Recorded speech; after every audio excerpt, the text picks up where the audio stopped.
screen about this? 10 hospitalized students. You can get all kinds of magazines. My sister-in-law has it. Oh, cool. So you're not From like Mancos. Yeah. She's a teacher. You know, so, you know, if Are you guys like ready? skin tag, Everybody ready? and you should have sent it in for that. Okay, I'm going to call this meeting to order. Look at it. Everything Cortez. If you all will please stand for the Pledge of Allegiance and then remain for a moment of silence. I pledge allegiance to the flag of the United States of America and to the republic for which it stands, one nation, under God, indivisible, with liberty and justice for all.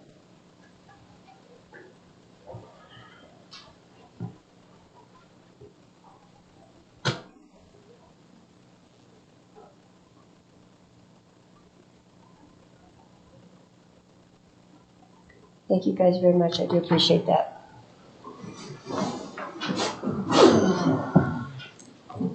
Okay. Next on the agenda is roll call. Donna, would you please call the roll?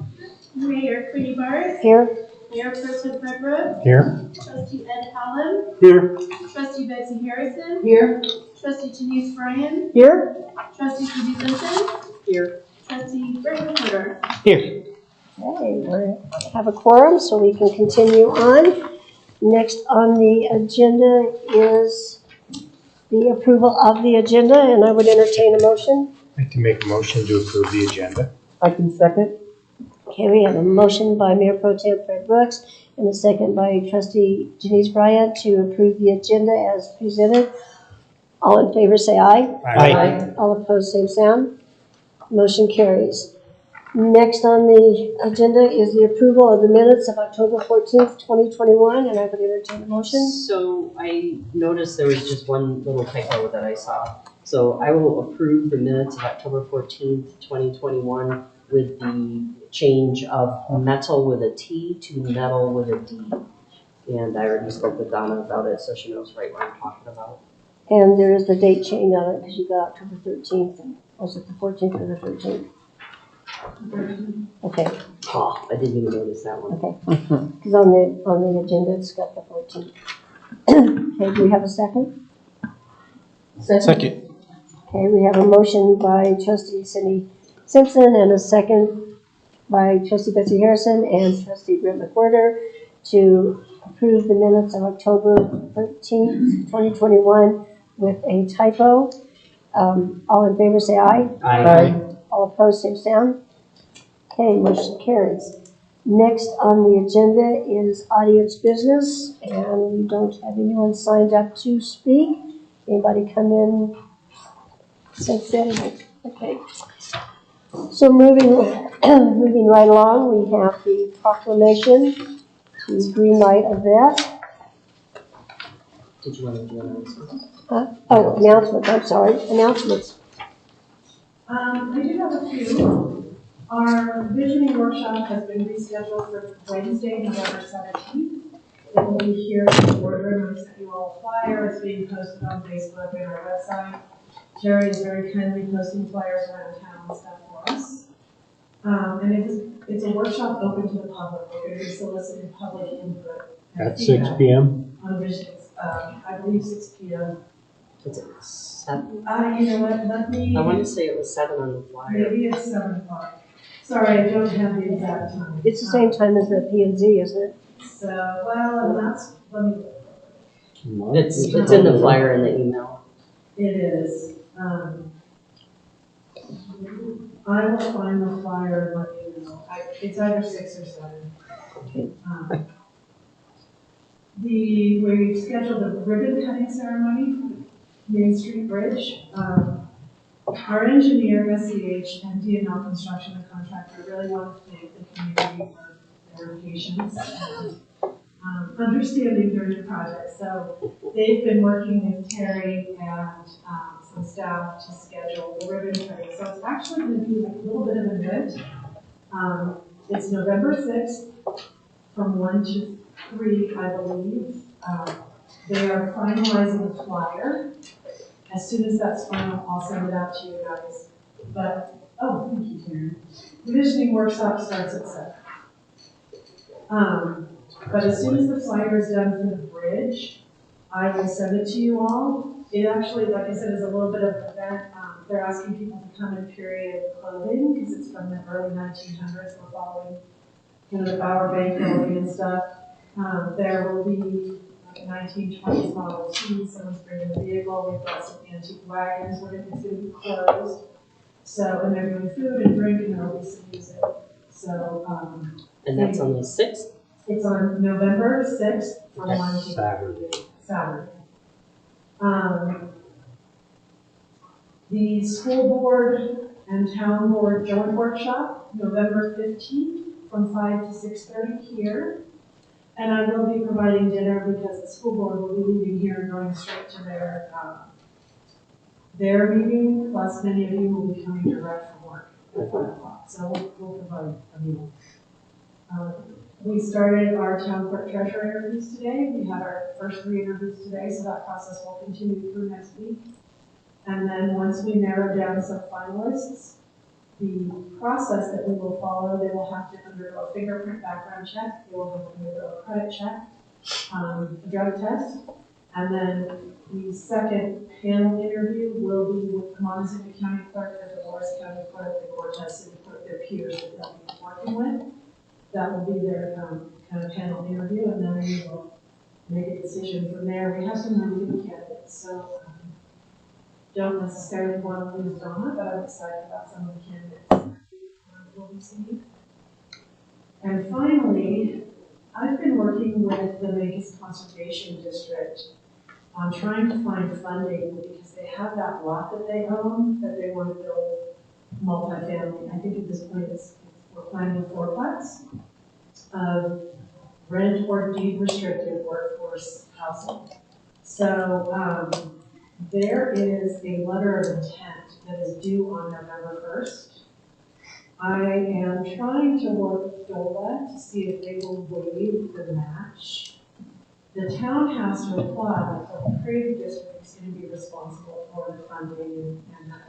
So we'll get this passed, kind of like we did with the school district on the playground grant. But I have reached out to DOLA to see if they will either waive the 20% cash match. They're desperate to give this money away, but it has to be a shovel-ready project that can be started ASAP. So Conservation District owns the land, it's within town limits, all utilities are to the lot line. It meets Is that on? multifamily? It's in the multifamily district?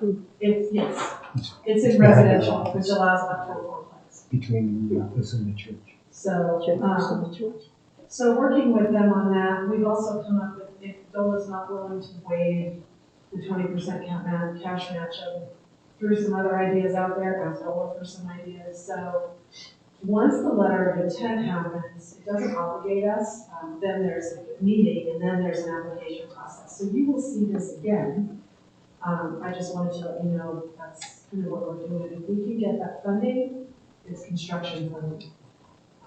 So that would be a really good project in town. We would have 4 units and workforce affordable housing. Now the conservation district owns them? Correct. Who's going to be, they're going to make the money on it? Correct. And who's going to pay, they're going to pay the construction costs, or you? We're applying for a grant. We will be the fiscal pass-through. Right. We are not going to be obligating town funds to the project. I will manage the grant for them. I may talk to our attorney, but we're not going to pay the 20% cash match because we have already applied as a town for that planning grant, and our funding needs to go there. Right. So I'll be the fiscal agent. It's like what we did with GoCo and the school on the playground. Right, but they have the funding to build the buildings? Or Well, are they trying to get DOLA to pay 100% of it? that's exactly what we're trying to do. Is DOLA will pay 80% with a 20% cash match, almost a guaranteed grant. But what I'm trying to do is get DOLA to waive that 20% cash match and pay it entirely. Pay 100%. So I'll keep you posted on that. I have not heard back from DOLA yet, but when I do, I'll keep you posted on the project. Just trying to think outside the box on these things that are coming so quickly. The turnaround time on these grants, I'm receiving notice and they're due in a week and a half. So trying to think outside the box on these things to see if we can get some of that funding. but at the same time, not completely pump our policies right after water. So, because I think I received that email, I received the letter of intent information a while ago, but I received the actual, you can use it for this email Friday or Monday. So it's been kind of quick in the break, or the letter of intent is due Monday, November 1st. Like I said, that doesn't obligate us, so I'm moving forward with that process. Once we get to an obligation, it will come from you guys. See, it seems like it's moving pretty quickly, but we've been working on this for 5 years. Yeah. Yeah, the conservation district's been working on it forever. I just found the funding recently. So it's just a matter of trying to get all this stuff going. And always, again, keeping my eye out. This particular funding, a municipality must apply. You can't give it to another because conservation district is eligible for DOLA funding, but not this funding. No nonprofit. So just trying to keep it all straight on that. And then, I don't know if Terry, does you have anything?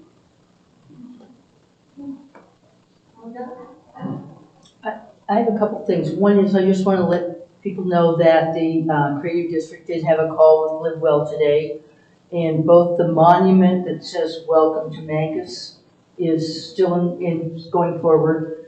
Plus, they have given the east wall to the Creative District to do a mural. So the Creative District will now begin to finalize stuff today and begin to look for grants to do that and artists to apply to do the mural. So it's in the works. It's going to look better than a big white, shoebox at some point. The other thing this time is I've been told is also a place where I could bring up something that you might want to consider.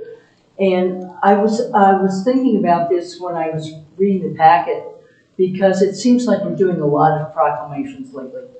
And so I just asked Heather, where do they come from and what's the procedure and so on. And she told me we didn't have one. That just, like if I wanted, call today National Mincemeat Day, that I could just bring it up with her and she would do it, which is kind of scary.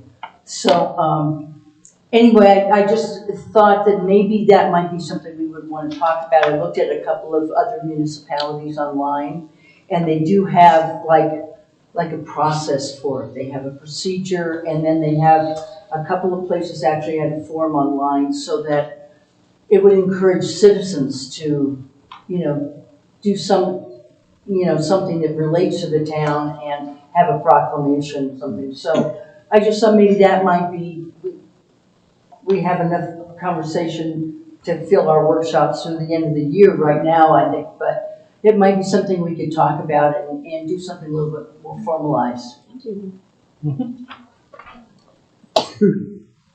then don't forget trunk or treat on Saturday from 5 to 5:30 to 7:30, I think, at Boyle Park. And it's Tiffany Small. This will be our 3rd year, and she's got it organized. And Fred's going to pop popcorn. I've got a popcorn machine, and he's the popcorn man, so he's going to pop popcorn for the town. So any of the board members want to come join us, please come join us. Go ahead, yeah. I'm sorry, Donna reminded me, I got one announcement. Robin Schmidl is retiring, so we are going to do a retirement party for him here at the open to the public, so again, we'll get some information after that for you guys. It's on November 12th from 2 to 4, and we'll do like cake and coffee and stuff, but nothing overblown or anything, but he's worked for the town for 20 plus years, so we're going to do a little retirement party, and he's very excited. So, again, we'll send out a flyer, get a flyer and stuff, but for you all, it's Friday, November 12th from 2 to 4, here in the Is the town doing a small gift or something for you? Yes, we will, and we'll have something for you. Do we need to? Okay. Yeah, they spend it after us our purchasing. So I just wondered if you needed Not some. going to spend $80,000 like Marengo did when their attorney resigned. I was just thinking. 80 if grand? You needed something from us, like, $20 or something. 20, okay. All right. Hey, any other? Welcome back, Grant. Good Thank news you. that you're gonna be open tomorrow. Mhm. You may be swamped, be prepared. Mm-hmm. Okay. We've all been waiting. I got off the plane and had people ask me at the airport in Durango at 9:30 at night, When are you gonna open? when are you guys opening back up? Give me a few days, please. Well, you survived traveling with your daughter, so. Yeah, 2 weeks alone with my daughter. It was glad to be back. Let's go. Okay. All right, so moving right along, we have a proclamation, green light event, and I will try and read this. Town of Mancos proclamation in recognition of green light event. Whereas green is a color of hope, renewal, and well-being, and whereas green light is also a term commonly used to activate forward movement, and whereas the simple action of changing one light to green is intended to spark a national conversation regarding the recognition of veterans and greenlight them forward as valued members of our communities. And whereas America's veterans are some of our nation's bravest, hardest working men and women. And whereas it is hard to show our veterans the appreciation they deserve when back home and out of uniform, they are more camouflaged than ever.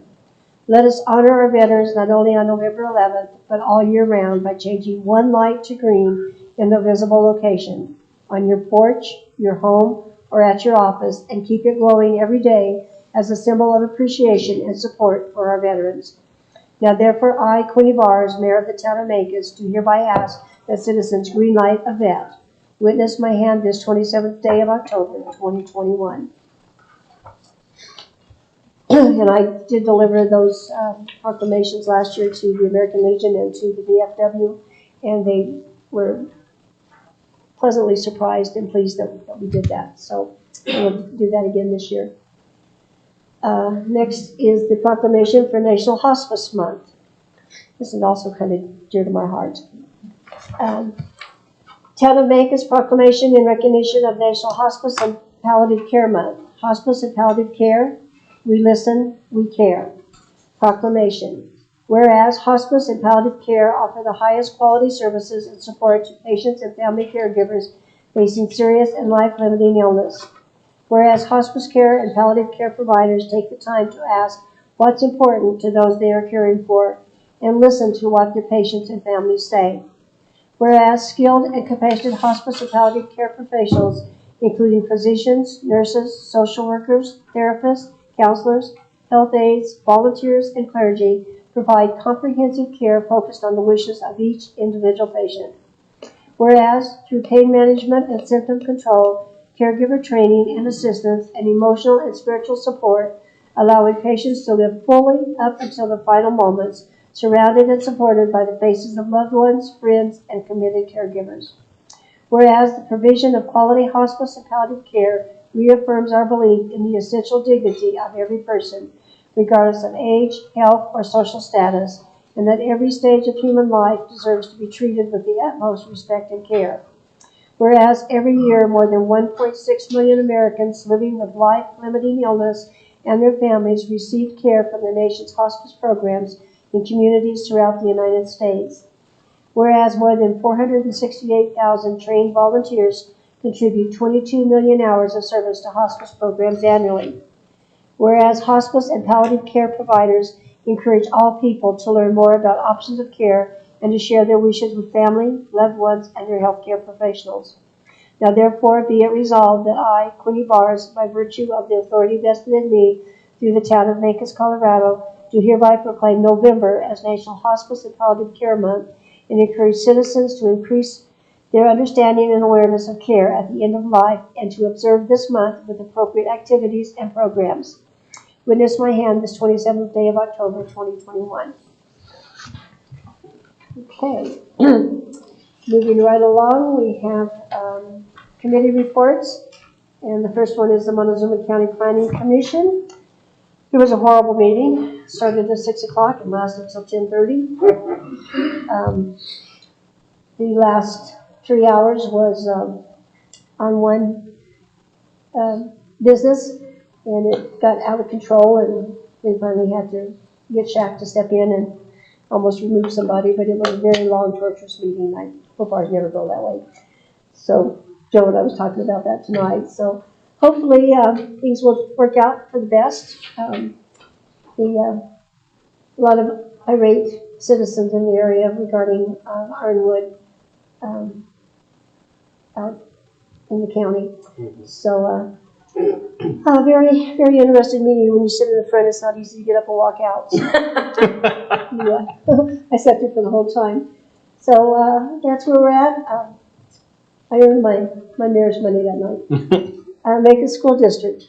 Okay, I was unable to attend the last meeting, but the prior meeting that I did not get to report because it wasn't on the agenda. The school has 482 total students, 463 which are funded. Class size ranges from 23 to the smallest, 50 to the largest. The second grade is the smallest class, and the 8th grade is the largest. A big discussion that they had was trying at that point in time, and I think they've already gone beyond this, but getting the kids to take COVID tests voluntarily. And they talked about paying them to do it, and that didn't go over well with most of the board. One of the big things that they talked about was the mill levy statute change. The mill levy is going up. They said it was going to go up on the first year for a $300,000 home. It'll go up $21.45 on the first year, and it's going to continue to go up 1 mil per year for the next 12 years. So they're saying that that's going to help them because of the underfunding within the system, but it's going to impact property owners considerably. That was pretty much it in a nutshell. Okay.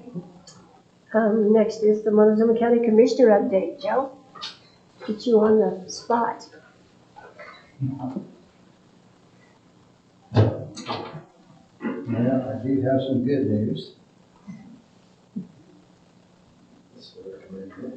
Your meeting did not go until 10:30? No.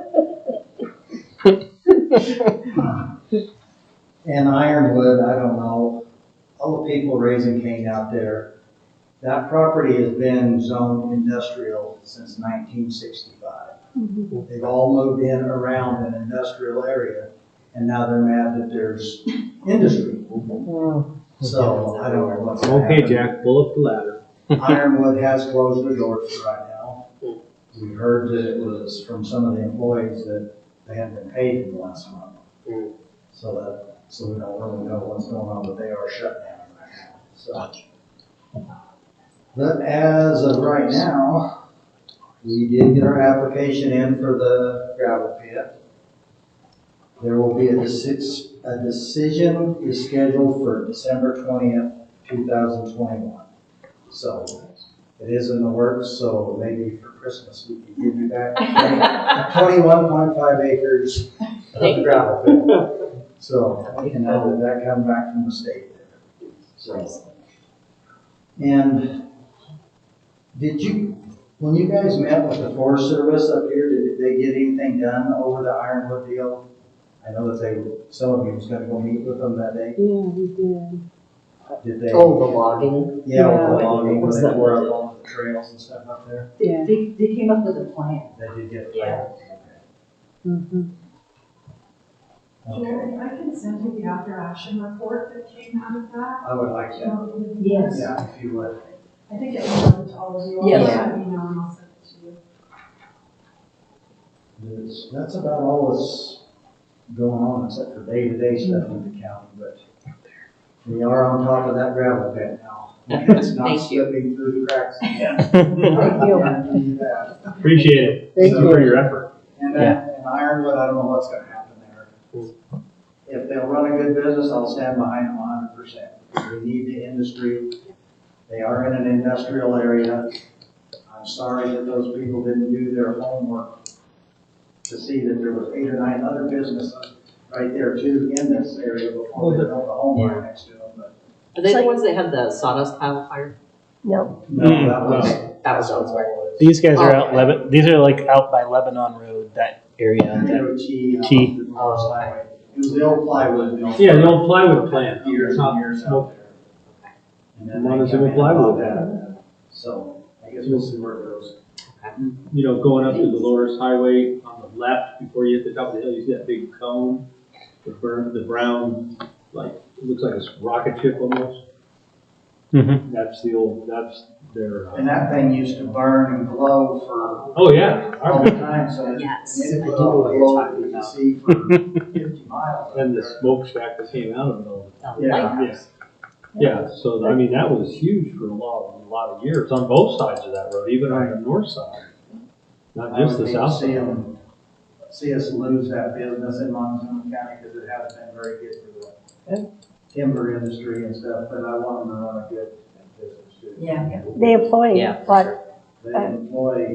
They can employ 10 times the amount of people that they can find right now, right, so. yeah. So, yeah, it was really a lengthy, discussion, and on both sides, and I really hope that they can come to some conclusions, because it's been there for a long time. I mean, I worked out there when I graduated from high school in '69, and then I hauled logs out of there in the '80s. So it's been there a long time. It's like moving by an airport and then complaining about the noise. So, all right, moving right along to our discussion and action items. I contacted Mel and asked him to come. He doesn't drive well at night, so he didn't show up. But he had this beautiful piece of art. Mel Heath used to work for the town, and he would like to donate this piece of art and have it put somewhere in town hall or the community center or something where people can enjoy it. He approached me. He approached Georgette first, and Georgette brought him over to me, and it's beautiful. He's got the pictures, and he had the actual carving with him. It's something that he's done, and so he would just like to donate it to the town, and with an agreement that it stays here with the town.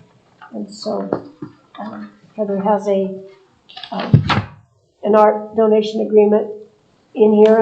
Again, he just wants to know yes or no, and he'll bring it over and sign anything he needs to sign because he wants to donate it to the town. Mancos is his favorite place. For those that don't know, he did all of this in here. He did a lot of the help with the remodel when we built this back out. He did a lot at the community center. He was a semi-volunteer. Most of his time was volunteer. But he did a lot of work for the town back in, early 2000s, late 90s. Heather, do you have anything else to add? Anybody have any comments? Or? It's great. Would look nice in town hall.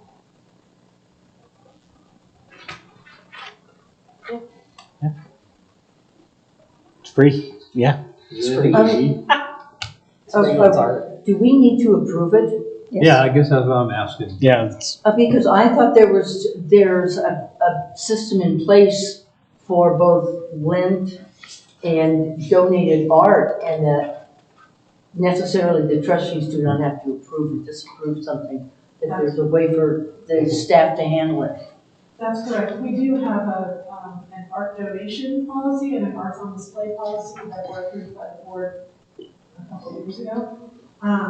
So technically this didn't have to come before you guys, but we did talk about it at a workshop and you guys asked me to put it on the agenda. So basically, it's for your It can be an information FYI. kind of Yeah, thing. It can be an Okay. FYI, and I can contact Mel. Yeah. And say, Great. I mean, it's nice to get a little FYI, like, hey, this can be hanging up somewhere. Yeah, where'd that come from? And usually I do it like during or after, like when we got the Puma donated. Mhm. But as I'm working with that person, and you guys. Yeah. Well, they kind of wanted to come and do it, so that's why I brought it up to you guys to decide if he was interested in it, because, like I said, Mancos is his facial to him, so he wanted to donate it. So Heather will just then let you contact him and go from there. Okay. Next on the agenda is the Blend Retail Marijuana Business License Renewal. Donna? Yes, Lind, their license is up for renewal. It expires on November 8th. They submitted their application timely, on October 5th. I reviewed it with Ken, had Justin review it, and he signed off on it. They've had no issues with Lind in the last year.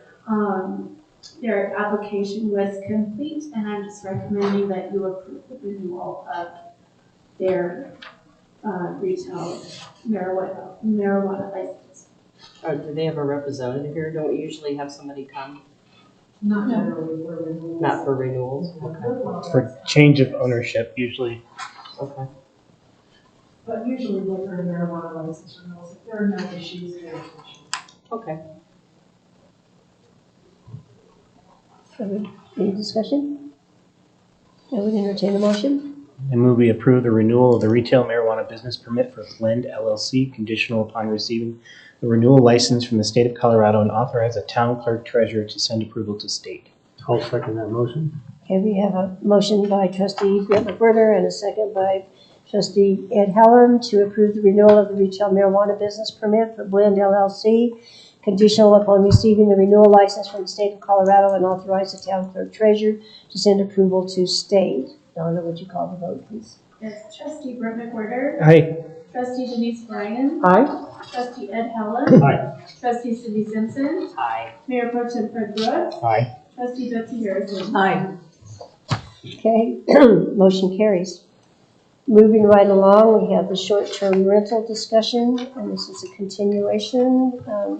Heather? And Elizabeth is not attending this meeting because we're starting to keep costs down. So, but what we did after the last meeting, Elizabeth came up with this matrix, thinking this is a very involved topic that can really easily spiral out of, not necessarily out of control, but just in an effort to keep guiding the conversation forward. She came up with this matrix that we sent to you and asked you to either say whether you agree, you're neutral on the topic, or you disagree.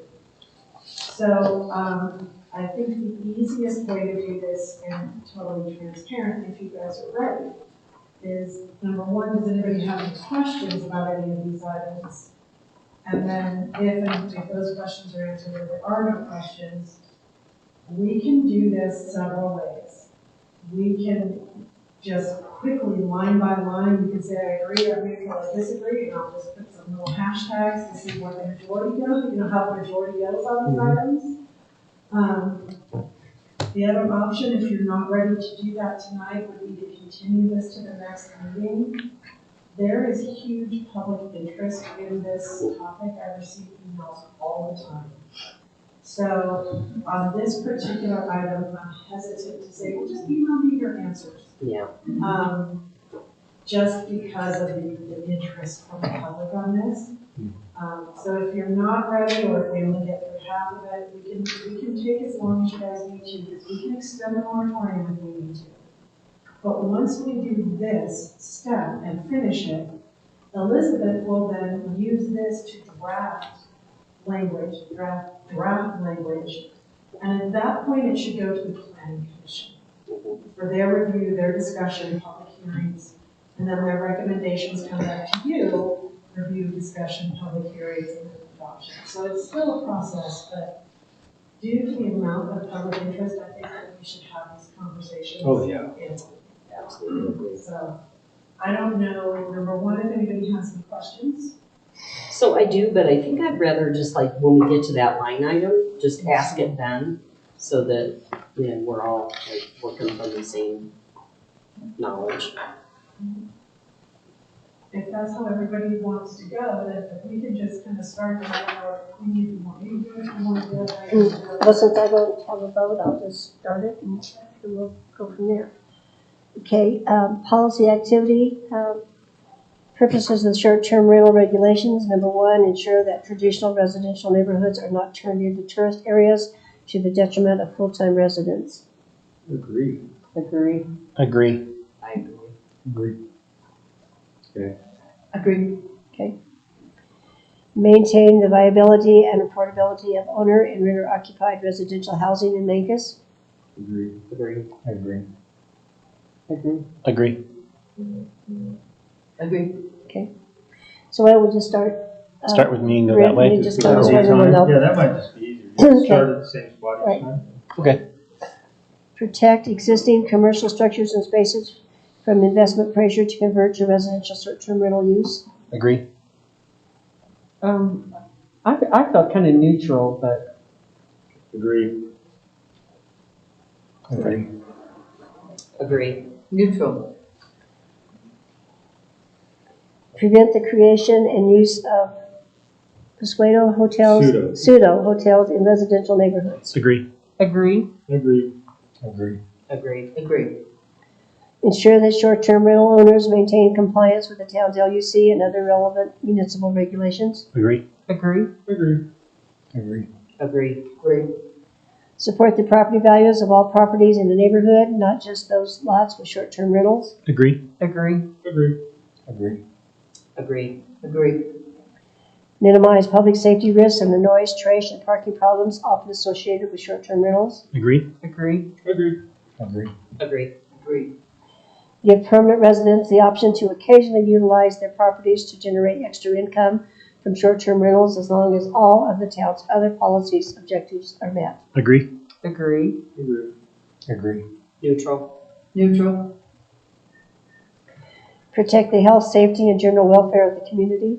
Agree. Agree. Agree. Agree. Agree. Agree. Disagree. Okay. Yeah. It is kind of why we're here.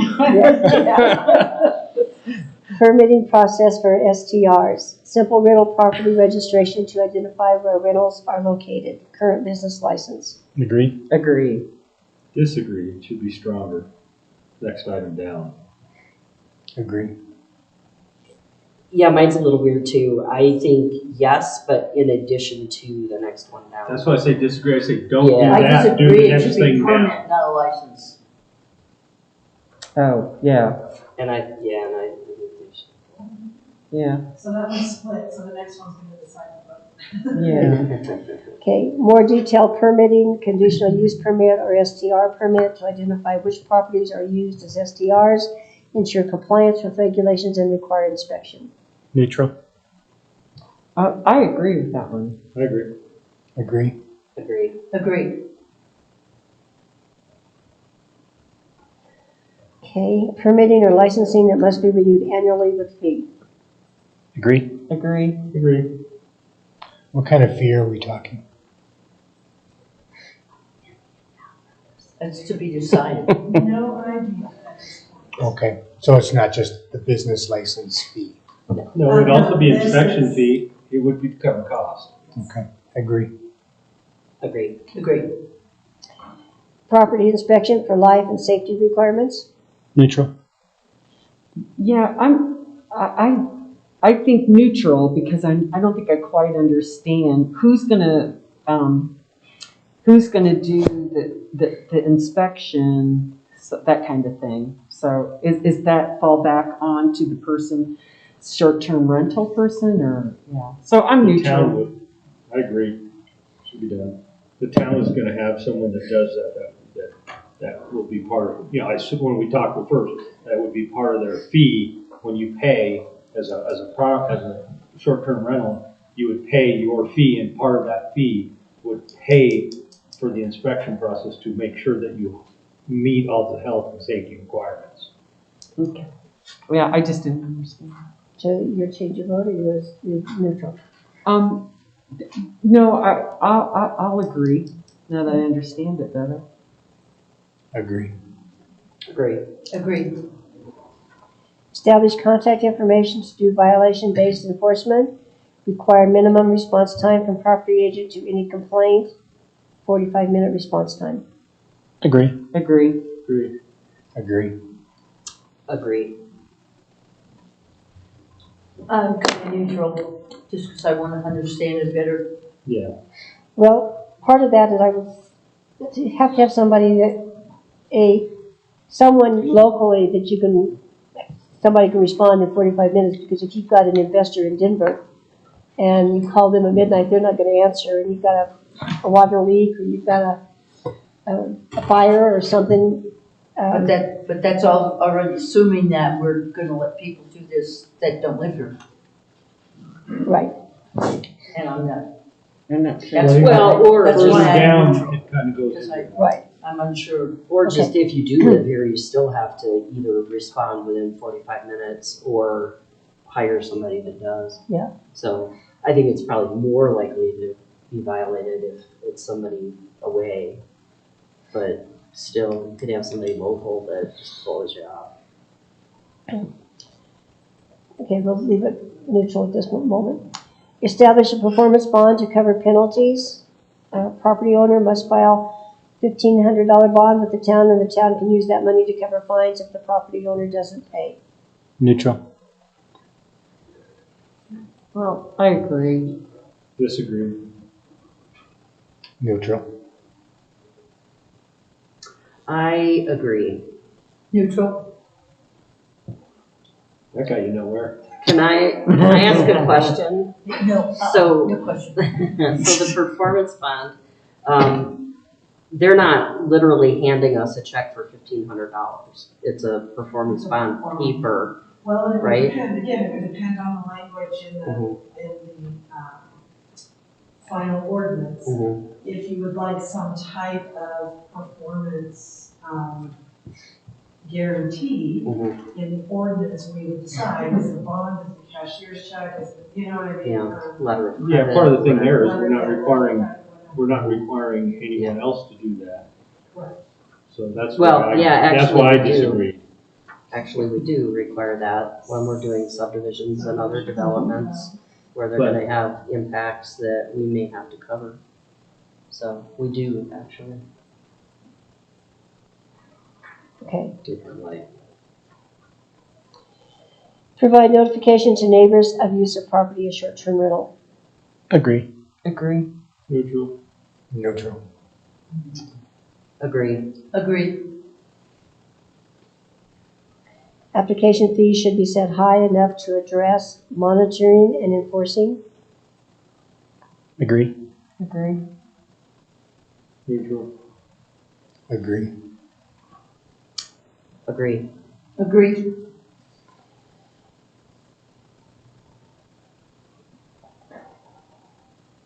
Use of local public services and infrastructure. Agree.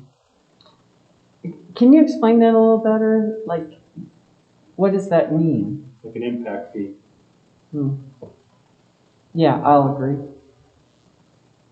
Neutral. Agree. Agree. Agreed.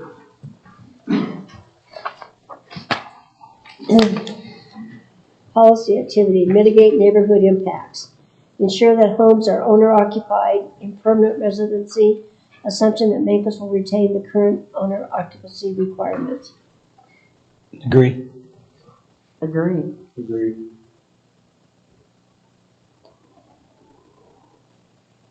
I'm kind of hazy on it. That'd be neutral.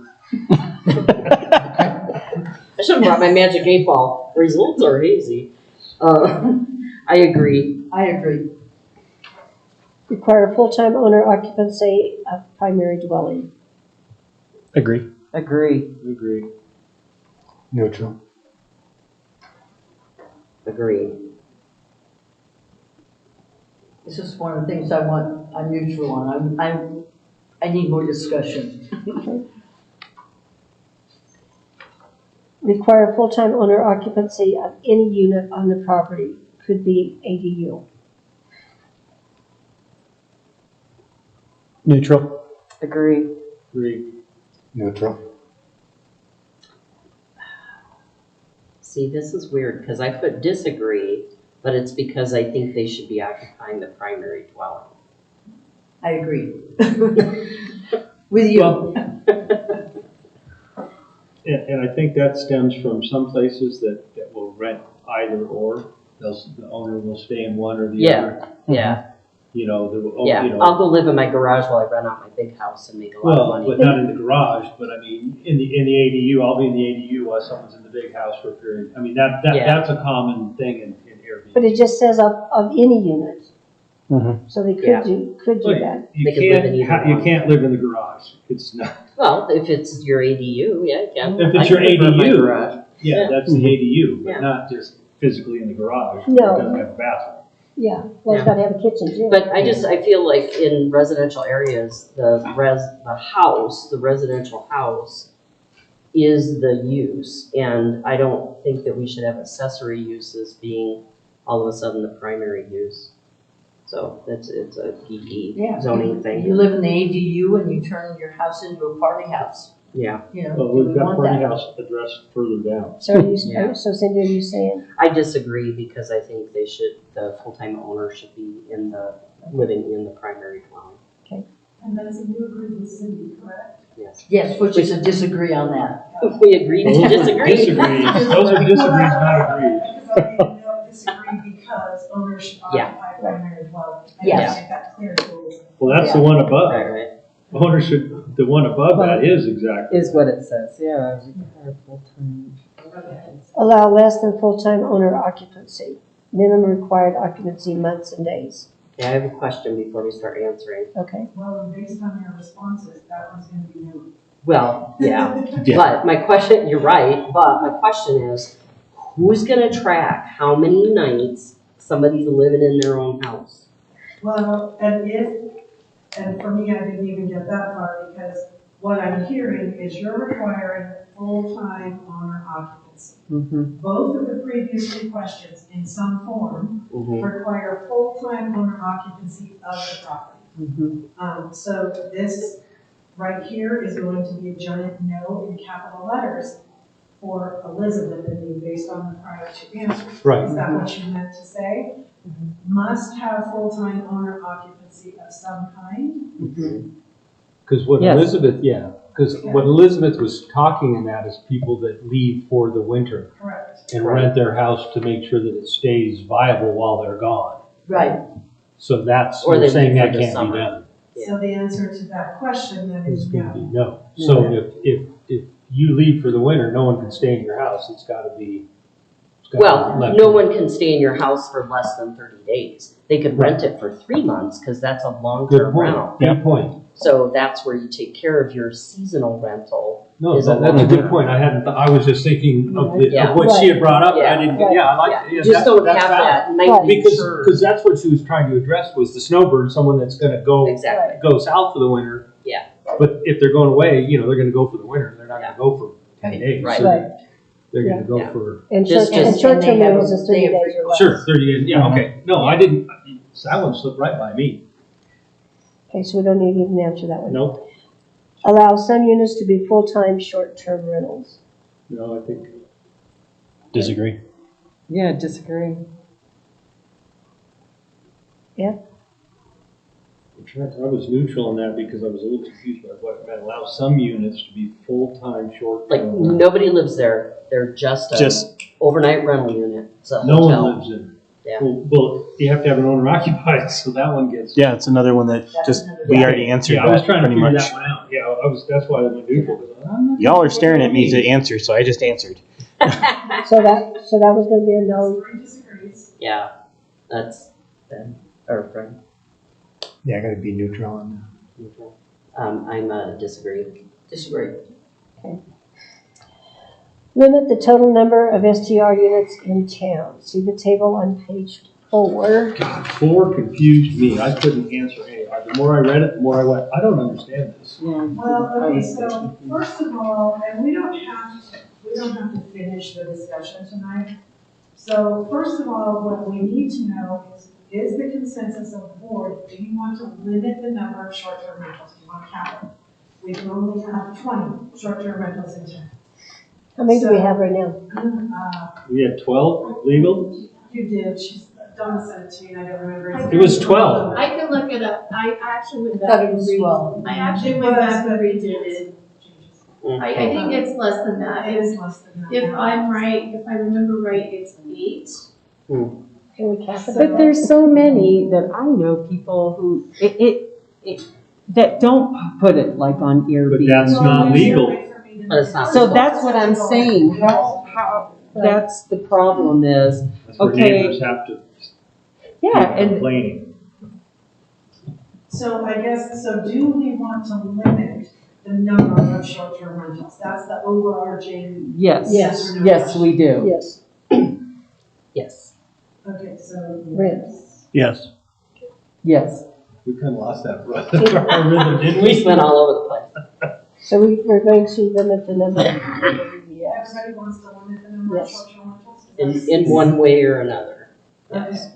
So then later on, we will talk about how do you want that to look? But it'll be based on the answers to these other questions. Sure. For example, the table on page 4, we've already answered some of them. Do you want to allow, here we go. 1, 2, 3, 4, 5, 6, 7, 8, 9, 10. 10 short-term rentals. Currently licensed and legally operating. That's a good number. And of those 2, 3 are ADUs and the rest are standalone rentals. Wait, say that again? 3 are ADU rentals, and so 7 is standalone rentals. So it's a house that someone just rents as a short-term rental. The whole house. Yes, 7 of them? 7, Ooh. and 3 are ADUs. Okay, so the ADUs though, that's, Well, they're still short-term rentals. they're still short-term rentals, and so, okay, so hold on one second. So to that question right there, part of this discussion is going to be when you change the regulations, because there's going to be some type of regulation change. Like Elizabeth said at the last meeting, we can come up with a mechanism to allow, whether it's 2 years or 3 years, these have to go away. Yeah, like a sunset clause. So, don't get caught up on what types or where, because we can, depending on the final outcome of this conversation, we can address that issue if it is necessary. And to go back to the cap on short-term rentals, the table on page 4, some of these you may already have answered. So this is going to be an additional discussion because you've got, for example, either an ADU or primary home, full-time owner occupied. The other agreement was no, they have to live in primary residence. So let's skip table 4 for right now. I've got you answered that we want some type of cap. And then let's get the rest of these questions answered. So Elizabeth and I can compile your information because table 4, some of these may be answered with your consensus too. Right. Does that make sense? Yeah. Okay. Sorry. Okay, so then we'll go down, limit the distribution of STR units in town. Multi-unit. Total number of STRs permitted in multi-unit Okay. residential. Limit the total number of STRs permitted in multi-unit residential structure, townhomes and apartments.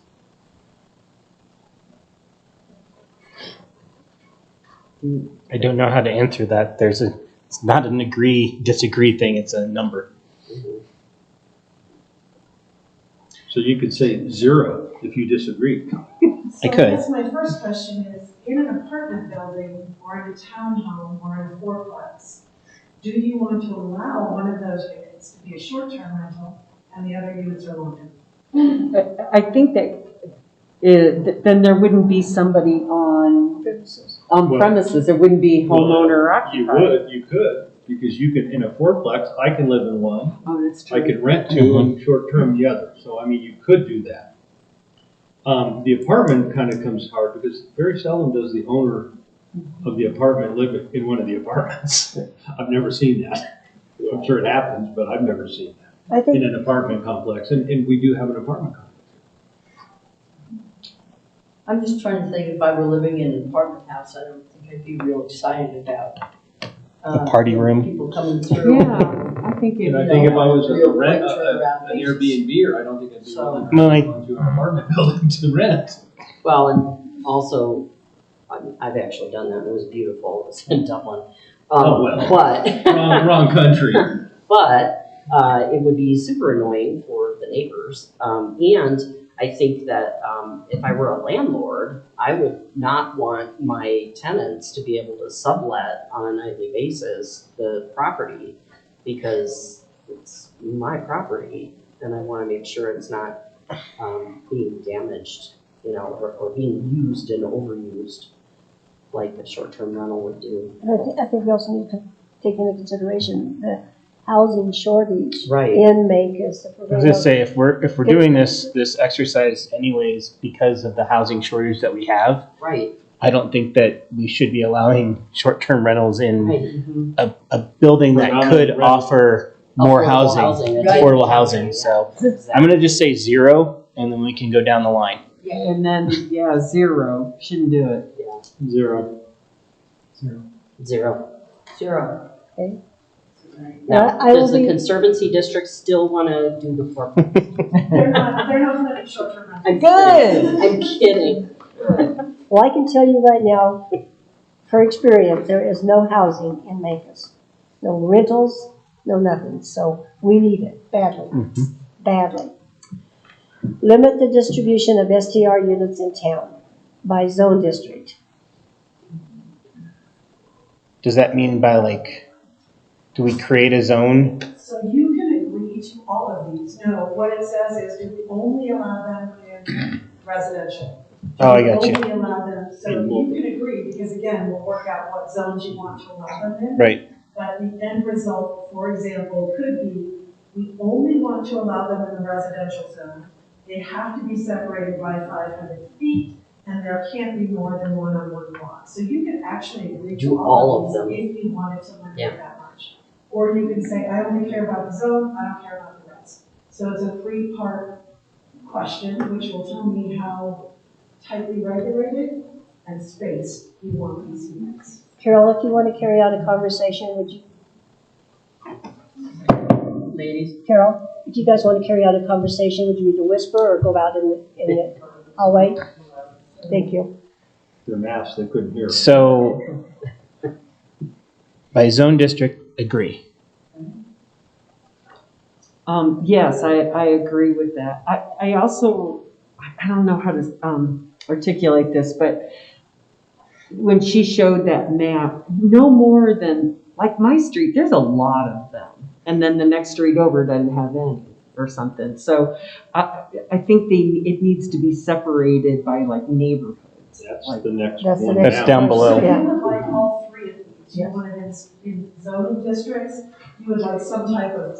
With separation. And maybe only one per block. Yes, Or whatever. or So Brenda, not even. do you So want I will agree with the zone district. Okay. I am disagreeing with the separation requirement, Okay. and I'm neutral on the neighborhood measurement. Okay. And I agree with all those. Okay. Okay, and I'm neutral on the zone, but I agree on the separation and neighborhood measurement. Fred? I think we can regulate everything. But a lot of the regulations that we have in town, there's absolutely no enforcement. Yeah. And I think we could make this as complex as we want and make all these rules and stuff. And even with a $1,500 bond or whatever you want, as long as there's not oversight or we're encouraging neighbors to rat on neighbors, I don't know how that's going to work. I got to be neutral on the whole thing.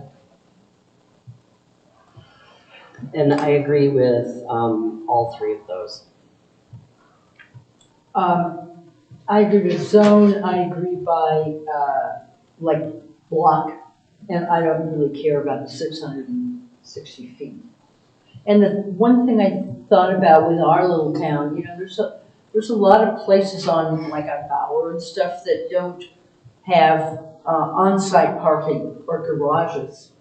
So I think it's important to if you're gonna say have one a block, because if there's several people that are guests and they're parking and you have too many of those in proximity, you're gonna have a parking problem. That's That's- further down. That's further down on the list. Right. Yeah, but I guess that's part of the point, is that we have parking regulations presently. And even for owner-occupied homes, those are not enforced. Well, some of our parking, and I don't know the exact dates, but quite a few of our homes predate our land use code. So those parking requirements wouldn't necessarily apply. New subdivisions, for example, do have some off-street driveway garage parking requirements.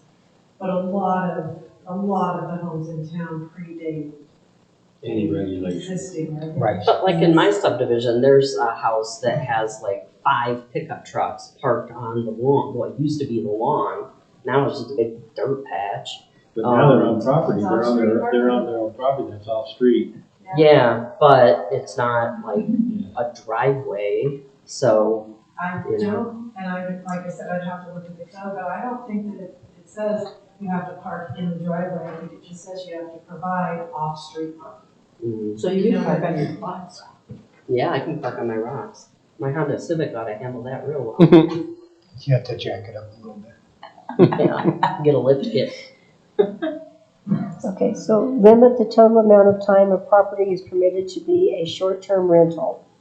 2 weeks, a year, or only during summer and holidays. So I need to know if you guys agree, disagree, or neutral before we talk about it. Neutral? I think there should be a time limit, yes. I disagree. I think if someone wants to have an Airbnb, they should be able to do it year round. I don't think that, I don't think That's that's what what that- that's. Yeah, it is. That's what it is, saying that if you have Saying one, that if you have one, you can can only only have rent it it for 2 for weeks a year 2 or during the weeks or- summer. Oh, okay. Well, I mean, those are examples. Yeah, I mean, I It disagree. can be anything. I think Yeah, if put if all they year. go through the process of permitting and inspection and everything, then I think that they should be able to rent it whenever they want to. So Yeah, then I disagree with that. yeah, well, I'll disagree with that too, because I didn't read it that way. And I already disagreed. okay. Disagree. I want to agree, but Brent just made a lot of sense. I know. Damn it. So like, Can I request that on tape? No, but we'll hold it. We'll give it to you Okay. for Christmas. Okay, cool. We'll give you the cassette for Christmas. Cassette. But yeah, I'm old. I guess neutral.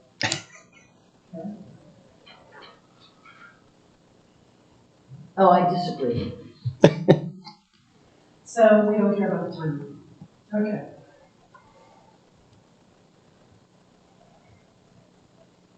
Impose, so if they go all summer, if they go, that's not a short-term rental, if you go, No. No. it's just short-term. It's still a rent short, but like they could rent it to multiple Whenever. people throughout the year. Yeah, so they can rent out whatever. They still have to follow the regulations of what a short-term rental is. Yeah. Which is less than 30 days. But it yes. could be 365 different customers a year. Right. Not if we go to the next Not line. if we go to the. Impose a minimum stay on short-term rentals. Example, 3 nights minimum. Disagree. Well, I think we should impose a minimum stay. Yeah, we should. How are we going to enforce it though? You can't have just one person that night, one person. Well, that's the point. That's what I mean. Like, I Like an mean, Airbnb, that's a lot of it. Like, my neighborhood has different people in there every night. Yeah, And we don't I don't have, think we don't have that's- enough hotel rooms in town. I know. I was just gonna say, the whole point of this is so that she can give me her opinion and then I go with majority rule. Sorry, guys. Right. I know. All to, Yeah. 100% agreement, so Right. if Denise wants to, agree with that, it's okay. Because I'll go with the majority. Well, I think we do need a minimum stay. I agree. Agree. Agreed. Neutral. Limit opportunities for the creation of party houses by setting maximum occupancy limits. 2 people per bedroom or no more than 10 people total. Yeah, it's an example, not a. Yeah, that's an example. neutral. I mean, I think we need to limit how many people. Yeah. Are in a house. I agree. I agree. Who's gonna be the bedroom monitor? Justin's just. I mean, again, how are you gonna enforce this? Code enforcement, Again, that's where- enforcement. Yeah, I mean, But that's where, it gives a little bit of date, that's the rule, you have to follow it. And if you don't, if we catch you, or if it becomes an issue, we have something to back up why we're telling you you can't be so doing it. where's the question on cameras then? I mean, again, we have rules and regulations in this town. We can't even begin to tackle the weed problem. And now we wanna have bedroom monitors? Come on, So disagree? disagree? I agree. I have a question. Sure. What's a party house? Oh, it's, you know what, it's a term that's come up with short-term rentals where you get 20, 19-year-olds who can't. I personally see it a lot in California when I go visit. You get the houses on the beach that are, But isn't the owner, aren't we saying that the owner's gonna be living there? yes. But so what? So So I you're- rent He it So might out. be you're the one living in who the has party the house. party. Well, and the owner has to be living there, but it doesn't mean the owner has to be present every single night. So if the owner's going on vacation, they're still living there. And then they rent the house to 10, 19-year-olds for spring break. Or 40. Or 40, 19-year-olds for spring break, and everybody pays $10. I You agree. know what I mean? Yeah, Yeah, I've seen it done. yeah. Address potential impacts of a rental unit on a neighborhood, noise, trash, and parking. Require parking. Agree. I'll agree with the requirement. Agreed. Agree. I agree that it should be off-street parking. Yeah, well, I think that's when you require parking, when that would have to be off-street. Well, some people try to get away with claiming, oh, well, there's a whole street out in front of my house. But So I they're, think we need to be very but they're not specific. providing it. But when you bring in like 4 or 5 cars to one house, that's what's happening. That's a party house. Yeah, well, it's like a family reunion. They rented that house on Bower. There's, how many people there are. There's always, 5, 10 cars there. Right, so do we want to allow that or do we want to limit that? Yeah, that's what I'm Well, saying. limit. So there's no place other than to park on the street. If we require parking, we're gonna limit a lot of places from being able to do short-term rental. But then aren't we saying that you can't do a house because the person doesn't live here? So you can't short-term rental a house if they don't live there, right? Right. So if this person just rents the house, they Or don't rents a live here. bedroom in the house. No, they live in Kansas. They just rent this house out But that, on No, VRBO. that We we're already not said allowing that. that. We're not allowing that. You answered that question before. That was a, Yeah. yeah. So That then was- what does this fella do that has this house that he's using? He's gonna have to rent it These out. aren't the rules yet. These aren't the rules yet. You Oh, answered the. well, that's what I thought we were saying. Okay, that's what I thought we were saying. Betsy. Okay. So, Betsy, I didn't hear from you requiring off-street parking. No, I agree, but I also feel like it's gonna limit, really limit people who can make an application for, short-term rental. Set signage limits. Agreed. I'm neutral. I agree. agree. I think there should be no signs in the residential Yeah. areas specifically. That's setting a limit. Yeah. Betsy? I agree. Ensure that rental units meet life safety requirements. Agreed. I agree. Agreed. Neutral. I think we already answered Yeah, that. we did. Yeah, Well, that's part of the requirement. I agree. Yeah. I agree. Compliance with outdoor lighting, establish quiet hours, quiet zone. Agreed. Yes, Agreed. agree. Agree. Sorry, I jumped ahead of you. Agreed. Agree. Compliance with outdoor lighting regulations. Agree. It's in our code. I agree. I agree. Agree. Agreed. Great. Other concern? Anybody have a specific concern? Well, I think we're gonna get to it. you know, this whole Airbnb, people, when they started this, it was like ADUs and bedrooms in the house. Mhm. So if you're living there and you want to rent out a bedroom, is that something that we're going to allow? Because that's kind of, Is it a short-term rental? Is it less than 30 days? if it's a room in your house. Yeah, but if it's less than 30 days, then it would be under these regulations. Okay. If it's more than that, if they're renting it for a roommate or something, then that's a different story. That's a standard rental. That's a standard long-term Right, rental. right. So I'm just saying, are we allowing then to have, if you have a bedroom in your house then? Mhm. Because then you have, you know, people constantly going in and stuff, so.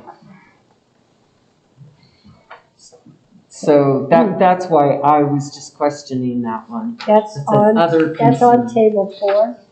Well, It's So down already here, answered a that, spare too. bedroom, full-time owner-occupied STR use, or a spare bedroom, part-time owner-occupied use, not currently allowed. well, so I guess to Janice's question, though, and the other concern, do you want to allow a bedroom in a full-time owner-occupied house to be used as an STR? So I need an agree or disagree on this. Only if there's 2 or less people in the bedroom. When you That's call the gonna check. bedroom monitor. But that was just an example. Getting a telescope and a periscope. Yep. Check. Right, agree? Agree. Janice?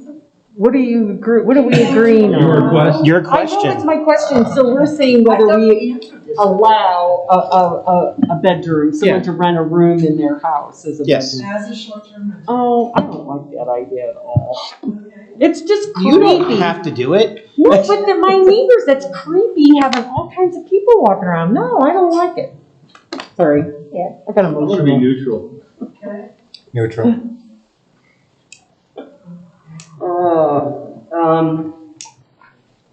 I think that with the other limitations, I agree that people should be able to rent out a room rather than the whole dwelling. Okay. Betsy? I thought we covered this. Not yet, it's in table 4, we can talk about it. We skipped it. But I mean,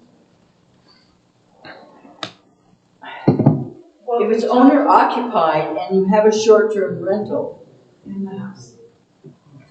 then I'm confused now. I thought we already So this- talked this about is that, like- and that's all the point of this. If they don't have an Have ADU, If they don't have an ADU and you have your extra bedroom, you could rent it as a short you're term. gonna rent that bedroom as a. Right, I okay. understand, that's. So the other That's why I questions thought- were, can we rent the whole primary residence or the whole ADU? And this one is getting a little more, It would be Down like me the renting journey. a bedroom in your house, Betsy, for the next 20 days. In any case, I agree that you can do that. So, we've been talking about this for a while, so do you guys want to continue and keep it? Do you want me to? We're almost done. Yeah, we're We're almost done. Ron, roll. Yeah, this is- Yeah, this is- I won't Yeah. ask any more questions. Okay, affordable housing, require request of the Prohibition. prohibition of short-term rentals as deed restrictions for some or all new development such as affordable housing. So if we're going to limit, you're going to say no one new can come in. Well, and what this is saying is, for all new development, do you want to say no short-term rentals, all new development, new development?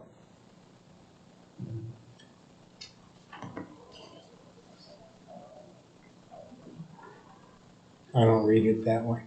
Yeah. I don't either. Well, Brent, agree or disagree? It does- Or neutral? It does say there, require request of short-term rentals as deed restrictions for some or all new development.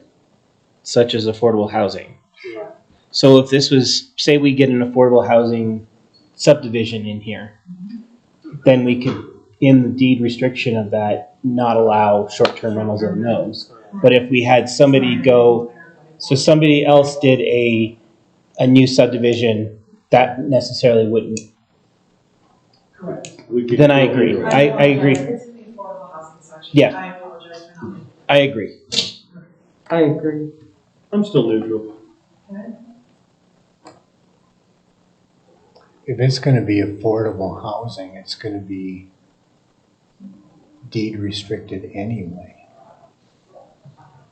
Well, it's gonna be rent or deed restricted with regard to like some monthly income or annual Right. income requirements. So do we want to add a deed restriction that says affordable housing cannot be used as an STR?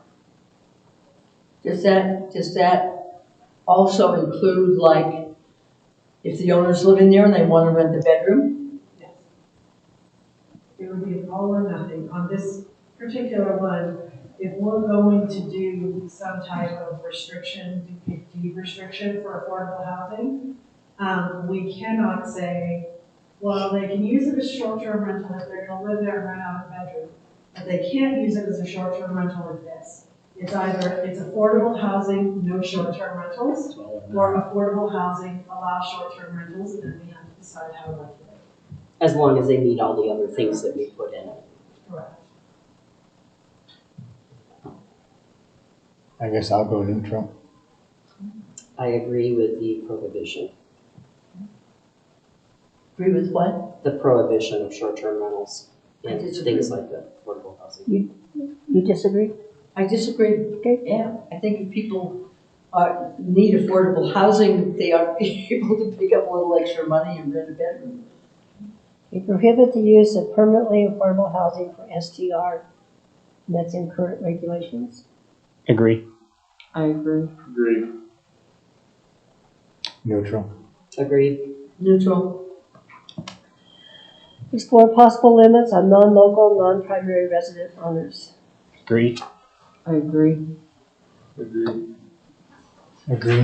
100% I agree.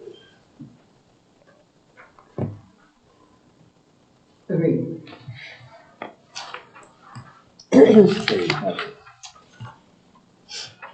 Okay, enforcement. Agreement with STR listing providers, VRBO, Airbnb examples, or outsource company to identify violators. Agree. Agree. I agree. Agree. Agree. Agree. STR specific fines for licensed users violating restrictions. Agree. Agree. Agree. Agree. Agree. Agree. Land use code fines for unlicensed users for listing violations. Agree. Agree. Agree. Agree. Agree. Agree. Escalating fines for repeat violators. Agree. Agree. Agree. Agree. Agree. Agree. Create process to review and revoke permits. Agree. Agree. Agree. Agree. Agree. Agree.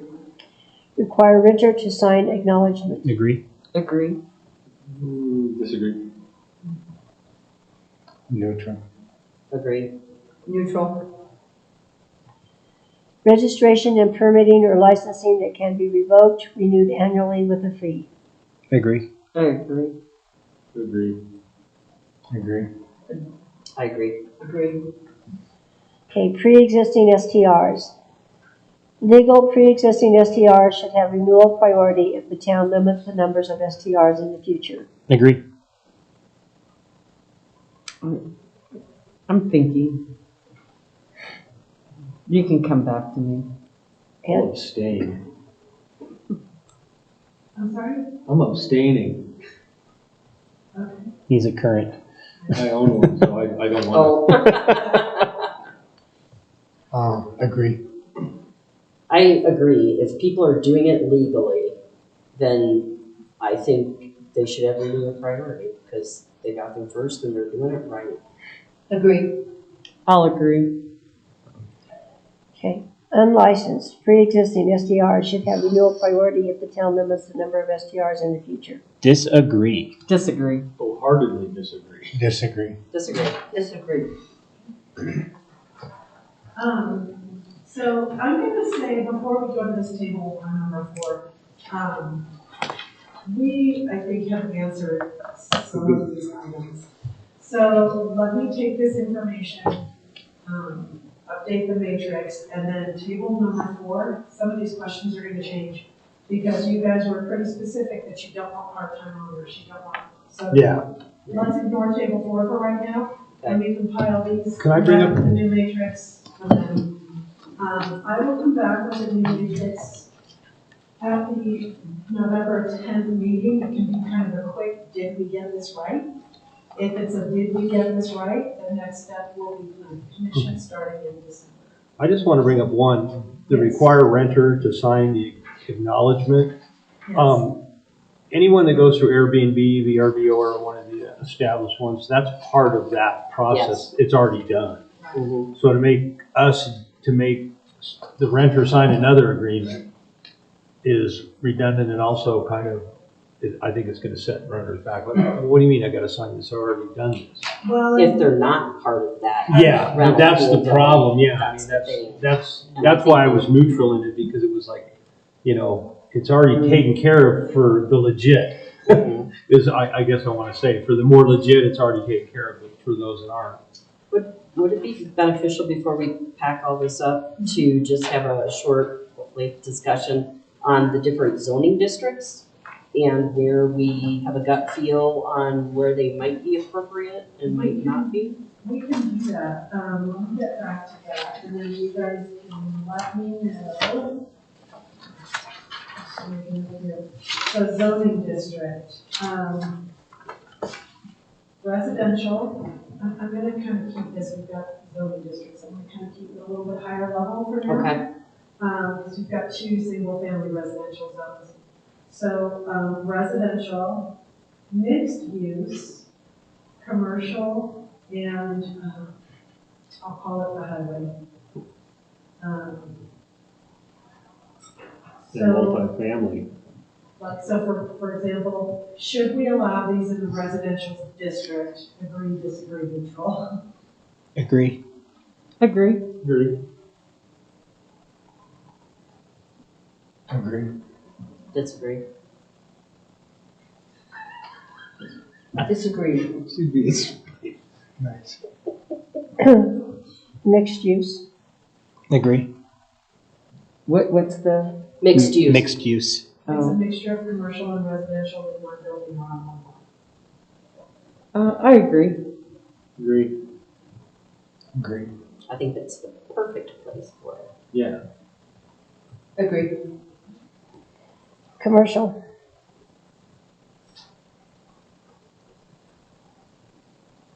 Neutral. Neutral. Disagree. What is this?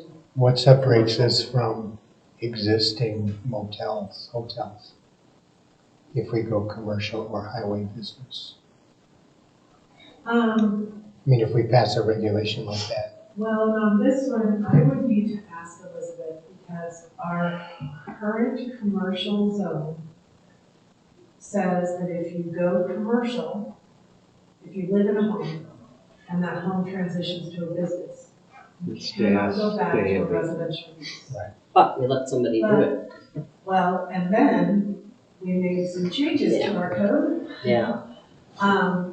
So I am not, to be very honest, I'm not clear on the legal ramifications if we allow somebody living in the commercial district to utilize their home as a business.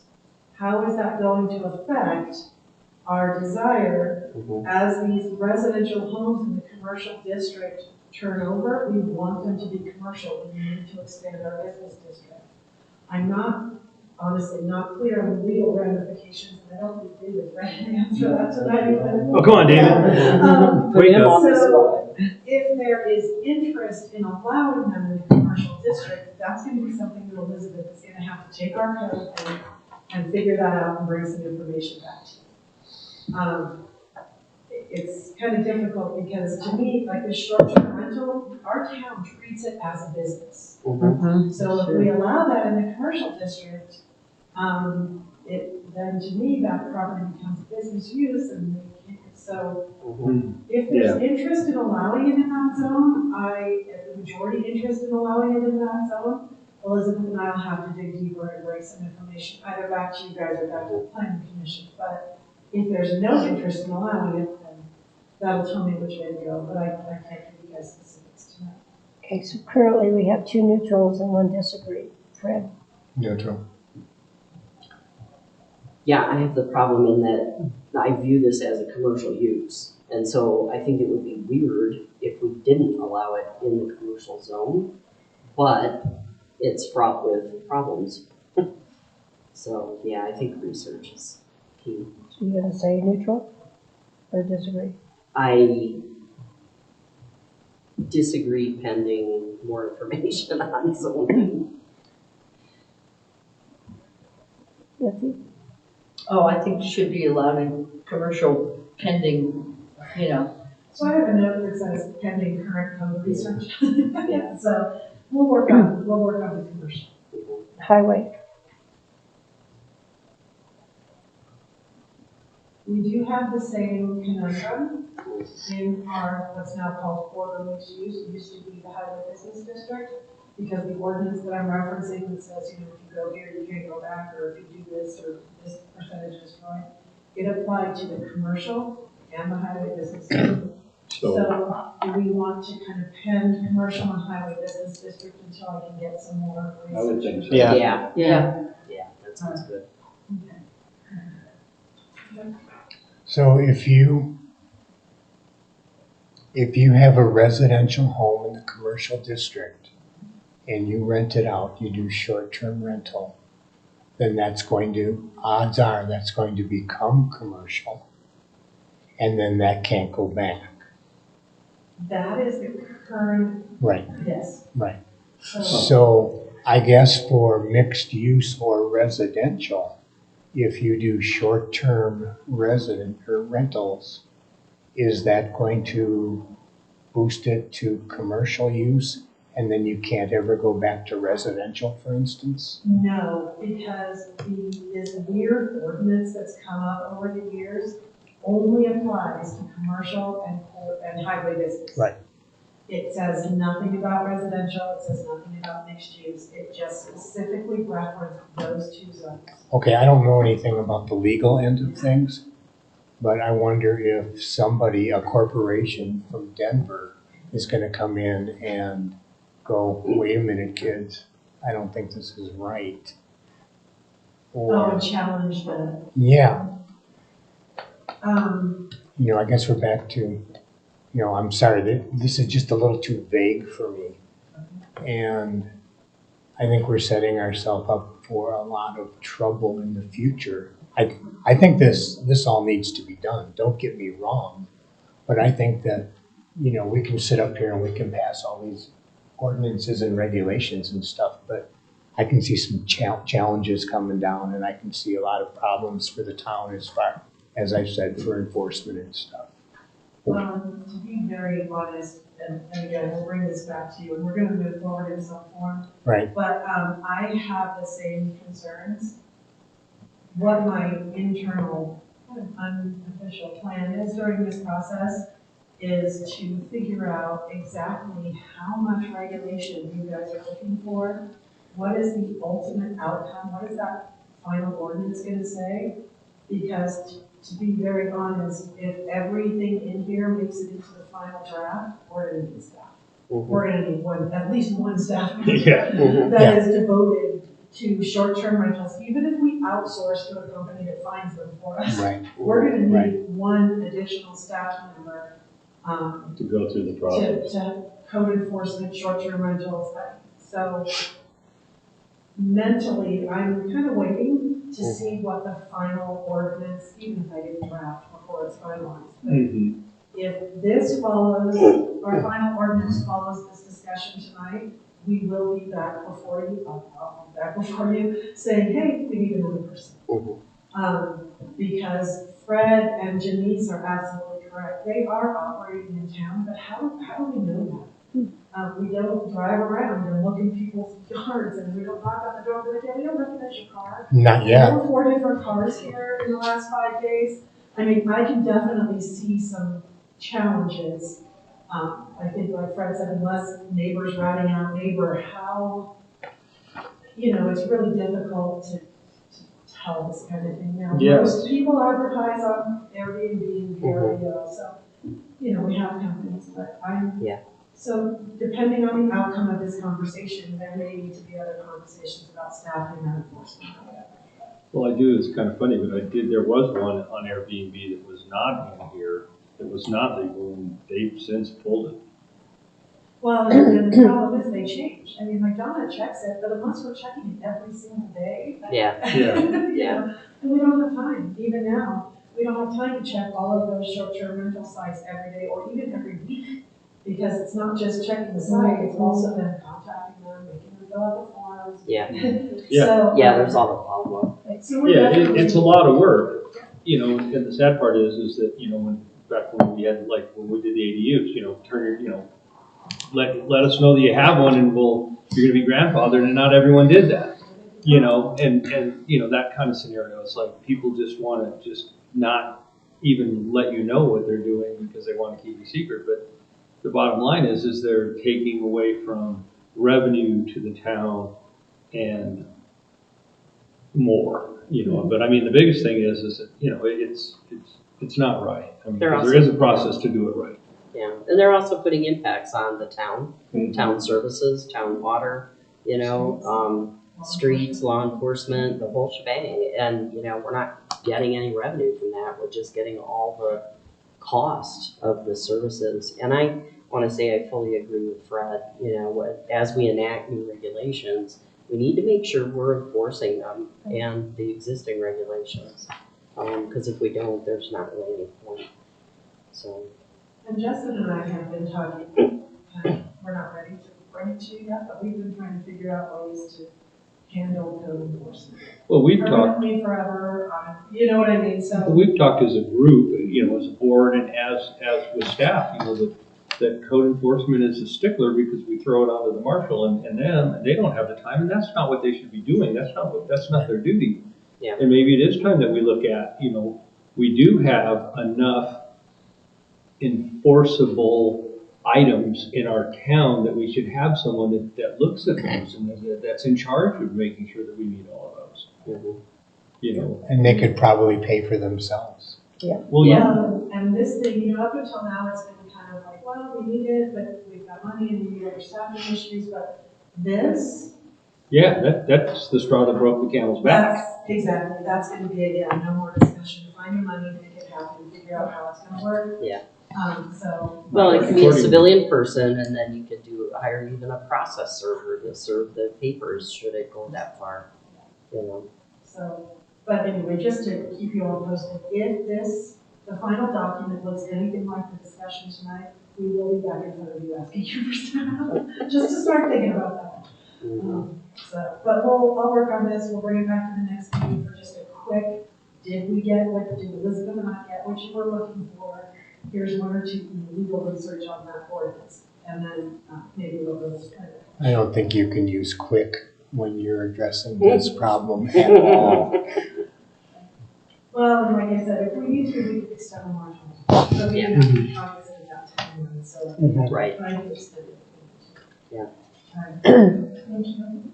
Okay, so next on the agenda is the co-working incubator space award.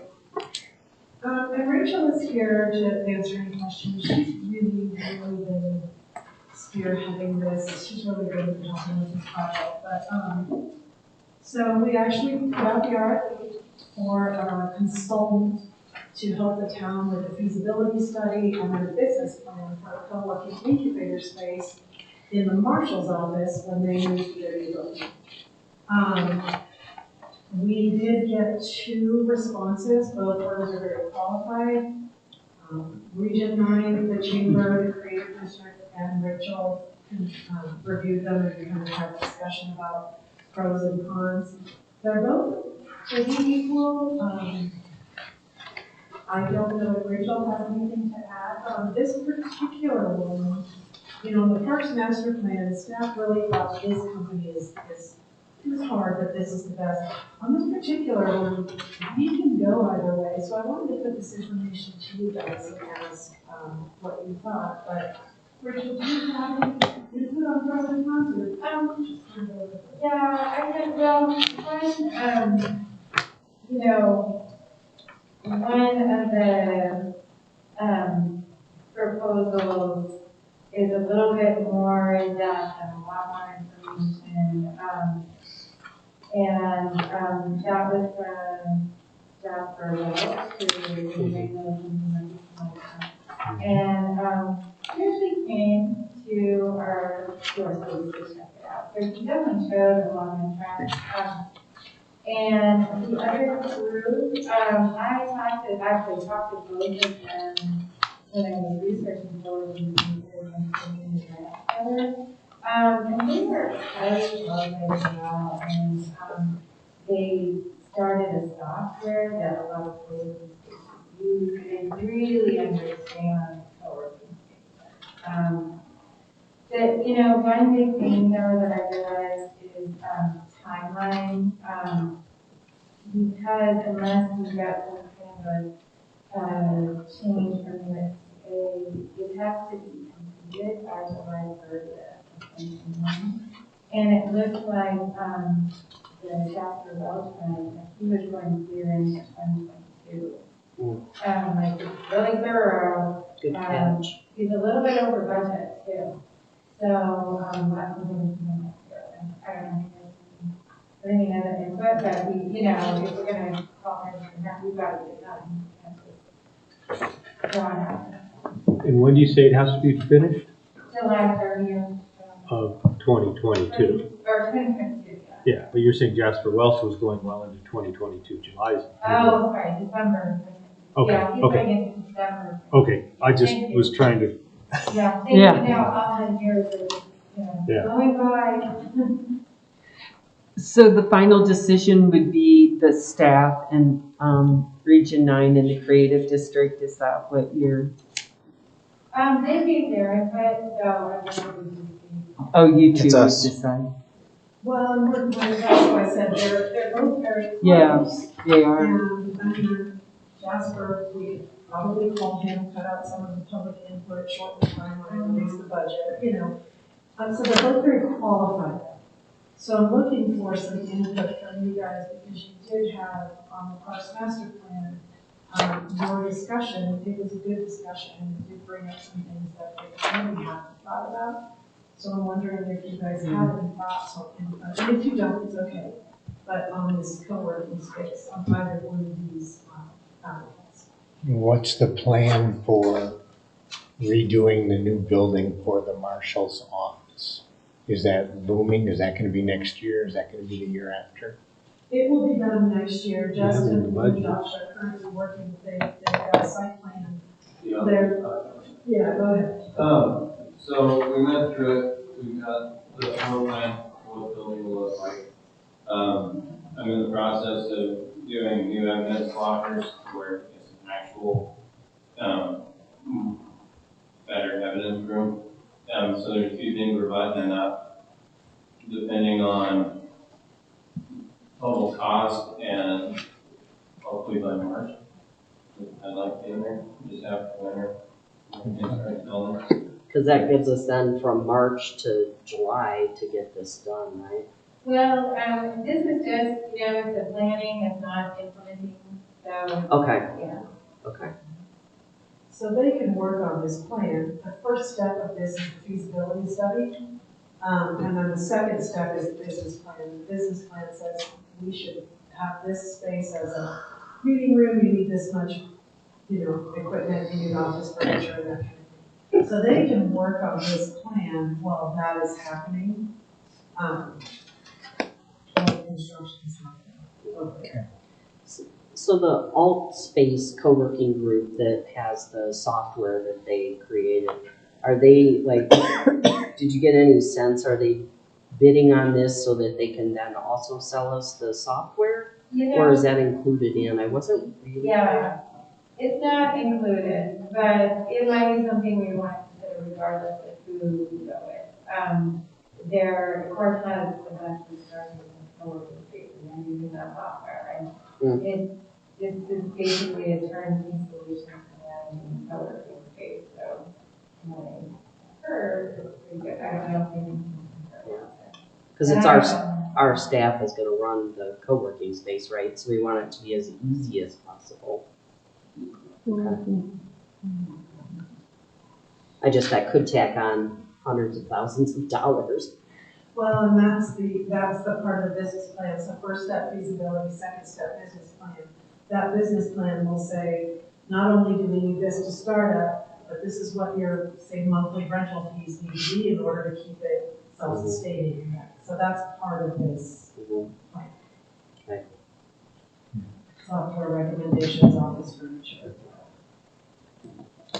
Well, this is kind of even behind, but I think this is such a great idea, whoever came up with this. You know, I've seen the one in Durango and have used it, and it's just really a great idea. What a great use of our space. So kudos to you guys for coming up with this idea.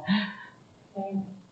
Yeah, I mean, you know, we could have some equipment in there that maybe folks don't have anywhere else, like a PC printer or things like that. And yeah, from our research, it's I think it's really beneficial. Mm-hmm. Especially as the economics change and more people are doing smaller businesses, and that's kind of would be great for our community is to have that. And so this is just a great idea. I like it. And as far as either one, I know reading through it, they both sounded really good on paper. You just, when you're reading it. Do you need it? I'm actually just, does anybody say, you know what, I really like this one, or, here's this one, or here's something I haven't thought about. So that's basically what we were looking for. We can obviously make a decision, but I did want to kind of just get some feedback. And if you don't have any, or are fine with either one, that's fine. Go forth and conquer. Yeah, they're both very qualified, so. No. I mean, the only thing I would say is, and I haven't seen it myself, but I've heard really good things about the space in Durango.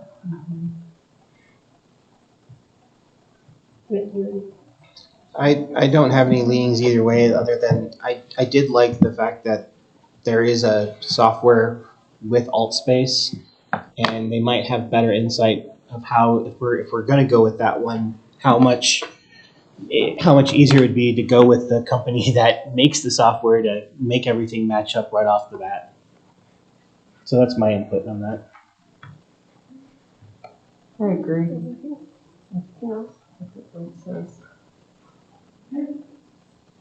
I don't have any strong feelings either way. Okay. Neutral. All right, so Rachel and I will work on this. I know you guys like the Durango space, and we like the idea of the AltSpace software or something similar, something very simple. Okay. We can make a decision on this one. Okay. Next is the Main Street Bridge lighting. Jerry. I may start this off a little bit because we're talking about reserve funding, and then if you have any questions, you can ask me. So the lighting on the Main Street Bridge was always planned after CDOT signs off on the bridge project.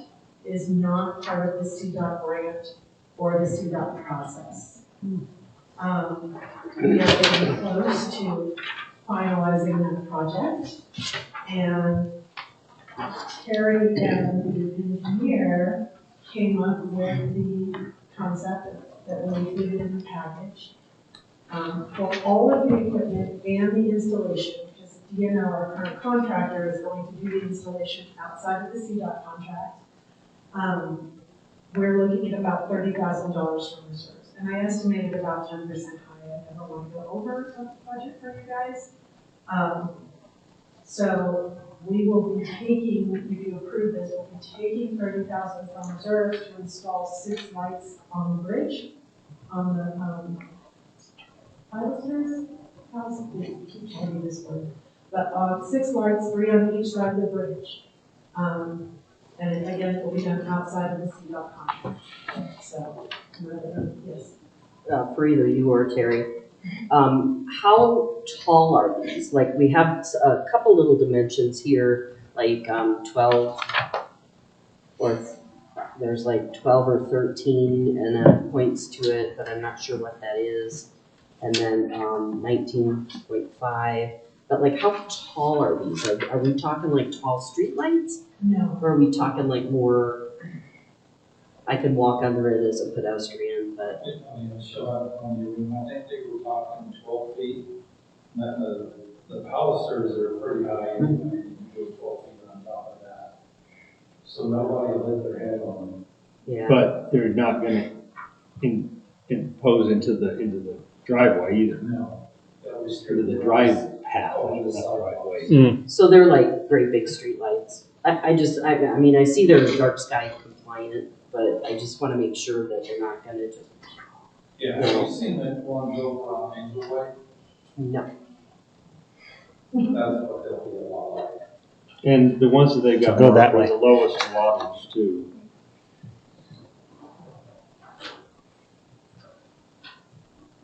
Do we need 3, just out of curiosity? Is there, 3 other sets, so And then Nature the versus brightest excuse me? I didn't hear you. They won't be the brightest lights and they won't be the dimmest. I like them. I like them. They're pretty. 5,000 a picture. I'd like to see what the pole structure looked like, but just not the lamp. But, Yeah. but that's the only thing I see in there. I don't see that. But $5,000 a light seems like a hell of a lot when you're going to be running 277 or 120. Because but everything costs so damn much now. Oh God, yeah. We got 6 lights at 30 grand. That's 5,000 each. That's a lot. isn't this the base that's gonna That's be on the baluster? $5 So, per citizen. What Now, is is it? that's just for the lights? What is the contract to you're install them? seeing, 100%? yeah, this is what it looks like, so this bottom part right here, that's the part that's gonna be attached to the baluster, so this is what it's gonna look like the baluster, and then this light. Okay, so they just have it shrunk Yes. down. I thought that was the start of the She said you pole. wanted to see the And the bottom. pole going Yeah. No hole. So there's no pole, and they're $5,000 each. No. This That's is also the equipment and labor to install. install and everything. Right, Okay. electronic and- Okay, the whole Is that thing. good? That's the whole project, not just equipment. The shebang. Okay, all right. But still, Okay, not a lot. got it. And if you don't like them, can you return them? Well, that's the No. other piece of this, they're a couple weeks or a couple months out of lead time, like, when we order them, they're not gonna be ready for the ribbon cutting, for example. Yeah. Because again, Months. supply chain issues. Yeah, when Months. they place an order, then we'll know how far out we are. Yeah. And if you don't like them, can you send them back? No. This is a done deal, huh? And if you guys are not sure, or you don't like these, or you have something else you'd like us to research, we can, not at all. you know what I mean? No, it's I'm sure Terry and Yeah. Dave from DNL has put a lot of time and effort Yeah. into this. They're doing too much work and too much effort into this to just throw something up there. So I think he's done a great job, and I think they look very nice. I think it's a really cool combination of kind of old-timey style and modern style with the LED stuff, and I think it's a really good mix, you know? My question was just, has this been planned all along? The Yes. lights have been planned all along. Yeah. This is the style. Right, but I mean, the after, the out of the grant funding has been planned all along. Yeah, we've talked about it occasionally Mhm. through the course of this project. Yeah, we knew it was coming. The the lighting course of the wasn't last included, 5 but years. would be added later. Because we didn't, to be super honest, sorry, CDOT employee, we did not want to deal with CDOT regulations. On lighting. Just figured we would wait till this Gotcha. project is done. It's our bridge, we'll just. Good idea. Very, very good idea. So do you need a motion? Yes, because it's $30,000 out of general fund reserve, so we do need. I'd entertain a motion. I move we authorize $30,000 from the general fund reserved for Main Street bridge lighting. I'll second. Okay, we have a motion by trustee Brent McWhirter and a second by trustee Janice Bryant to authorize the town to spend $30,000 from the general fund reserves for Main Street bridge lighting. Any other discussion? Well, I think we should, because of the timing, I guess ordering it or whatever, I don't know why we just don't put it in the budget and implement it at the beginning of the year. I'm sorry, put it in the budget, what? And implement at the beginning of the year. Because Because they may- they're not gonna be ready until after the first of the year. We don't can know order that. them, They may put it be in here our next budget. week. We don't know till they order. Well, we Yeah, still it have would to not balance balance our our budget. budget. Told us that. But you have But to I mean, still I'm pay just for it saying- up front. You probably still have to pay for it. Generally. Yeah. But I'm just bringing that up. They said further discussion, that was my discussion. Anybody else? Donna, would you call the vote? Yes. Trustee Brett Porter. Aye. Mayor Pro Tem Fred Brooks. Aye. Trustee Cindy Simpson. Aye. Trustee Ed Hellam. Nay. Trustee Janice Bryan. Aye. And Trustee Betsy Harrison. Aye. Okay, motion carries. Next thing on the agenda is the status of the November 24th, 2021 board meeting. That is the Wednesday before Thanksgiving. Do we want to meet Wednesday night? Or is everybody going to be cooking Thanksgiving? Or do we want to cancel that meeting? Bring a turkey later. I think we should cancel. Totally think we should cancel. I would entertain a motion. I move we cancel the November 24, 2021 board meeting. Second? Okay, we have a motion by trustee Cindy Simpson and a second by trustee Brett McWhorter to cancel the November 24th, 2021 board meeting. Any other discussion?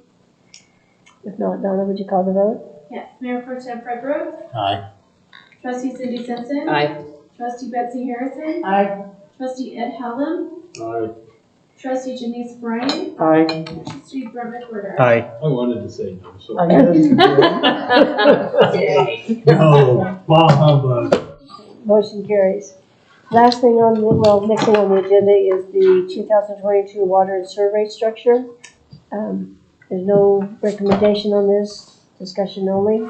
I still, as I spoke before, and I think I always have, I know it's a difficult one, but charging sewer additional for when it's used in the summer and it doesn't go through the sewer. That's all been my grind. I mean, I had that when I was with Cortez too. It's just, to me, that, your water rate goes up because of watering outside. That doesn't affect the sewer system whatsoever, but you're charging for additional sewer charges for that doesn't go down the sewer. That's my personal opinion.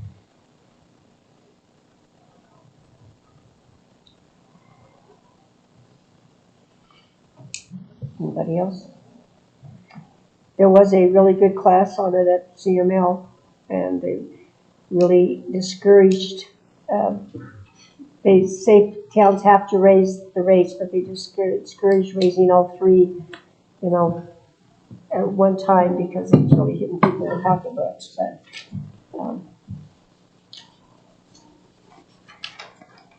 And that's why we didn't, right? Because there were some Yes. things that we just left alone, Yeah. right? right. Yeah, we left did. the base gallons Yeah. at 6,000, we left the base rate the same for both water and sewer to reward those citizens who are already conserving. And then we made changes to the overage rates for water, and we added new overage rates for sewer. Right. Except, once they get to 30,000 gallons on sewer, there will be no additional charges on sewer. That's basically it. $0 extra. Yeah. Because they're already paying more. Okay. Mm-hmm. So if they use It's 60,000. 30,000, so I don't have to pay anything. Right. Yeah. They will pay the overage rate up to 30,000 and then be charged nothing after that, basically. For sewer, not the water. Who, may I ask, do we have anyone that uses 30,000 gallons on it? More than 30,000 gallons? Yeah, Yes. we missed the workshop. Yeah. Yeah, it was, There was Yeah, one it that was was staggering. 1 million something. Yeah. yeah, and there was like residents who used. Residents that use over 30,000? Yes. Oh, yeah. Yeah. It Yeah. was, Oh, There were man, 20. There were like There were like 20 of them total that were over that amount. Yeah, Yeah, there were folks using 60,000 gallons. a month. Yeah, Wow. I didn't even use that with my swimming pool, so. right? Yeah, that was an eye-opening It was workshop. Yeah, my eyes were open. Yeah. So this is the last time you will see this until the first meeting in December, when it will be put in resolution form to be effective January 1, 2020. I'm good with it. I'm good with it. Okay, moving right along, items for the November 10th agenda. We've got the workshop will be our 2022 budget discussion. Lincoln's Conservation. And Lincoln's Conservation District, okay. We'll have committee reports, October bills and claims, short-term rental discussion tentatively, 1 and 3 mile plan action, updated sick leave policy for staff, third quarter 2021 work plan update, third quarter 2021 financial update, and then we will go into executive session for the town administrator evaluation.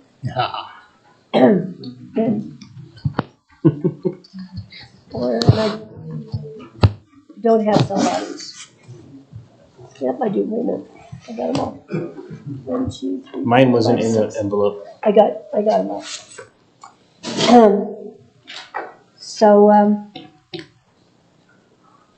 Anybody else have anything you want to add to that?